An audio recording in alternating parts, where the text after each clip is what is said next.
Hello and welcome to the CGS Biblecast. So glad that you tuned in today. Hopefully this will be beneficial to you. We're going super practical today, okay? There's a really great leadership example here in Exodus chapter 18.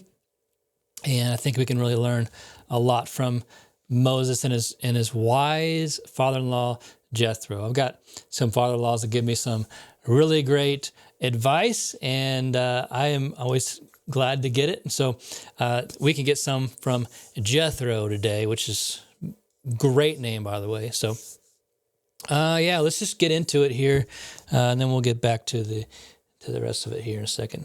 Where are we here? There we go. Okay, Jethro, my man. The next day, Moses took his seat to hear the people's disputes against each other while they waited for him from morning till evening. When Moses' father-in-law saw that Moses was doing what he was doing for the people, he asked, what are you really accomplishing here? Which is, by the way, is really it's a very difficult thing to answer when your father-in-law asks you that. What are you accomplishing here?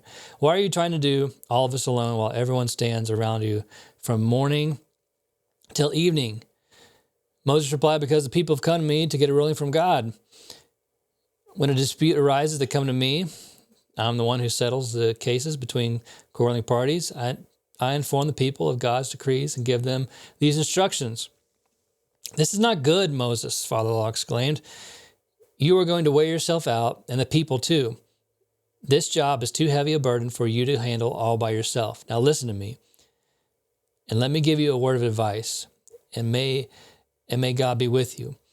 You should continue to be the people's representative before God, bringing their disputes to him. Teach them God's decrees and give them his instructions. Now, show them how to conduct their lives. But anyway, he then says, pick some people that you trust, and then add some tiers. People that are in charge of 1,000 people, 100 people, 10 people. Different size of groups. And it's really great advice. But in today, we don't automatically go that direction. We like to brag about how busy we are. And we have this saying, if you want something done right, you got to do it yourself. Am I right? How many times have you thought that? We literally train our brains to think that we're the only ones capable of doing a good job, and we run ourselves ragged, juggling and struggling to keep up with our already overpacked schedules. We wear busyness as like a pride, like a badge of honor, and we have pride about it. But what really is it? Why are we bragging about how busy we are? When's the last time anyone said how are things going? Well, I'm busy. And when's the last time you were like, I'm in a pretty calm season right now. I'm really just kind of enjoying the pace that I'm at right now.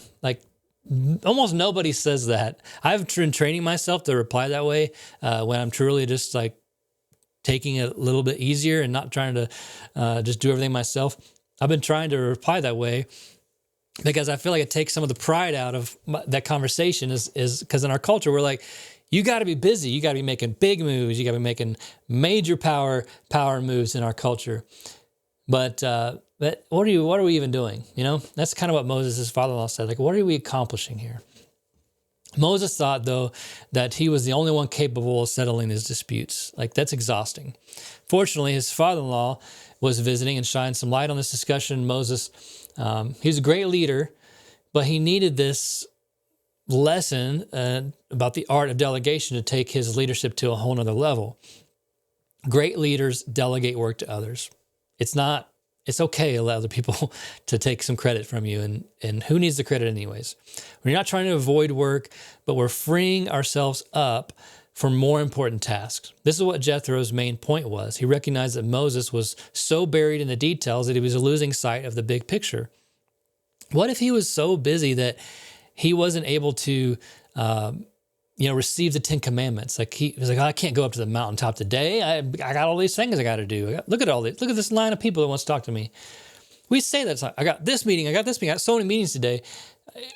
We do the same thing, but what if we're missing out on the mountaintop stuff? We live for the mountaintop stuff. We want to be there, but we're too busy for it so many times. So are you like Moses? If so, it's time to let go of pride and delegate some tasks to others. Whether you're a mom who needs to give away some chores to your kids, or a CEO that needs to entrust a future executive, it's time to take off the busyness badge and lighten your load to free yourself up for bigger and better and greater opportunities. My prayer is that that's what you'll do today. And this message from Jethro in Exodus chapter 18 challenges you today. It did me. I'm going to be looking at my stuff and what can I take off, what can I remove, and to make me focus on mountaintop stuff. So think about the mountaintops. 10 Commandments, big stuff today. Have a wonderful day. Bye.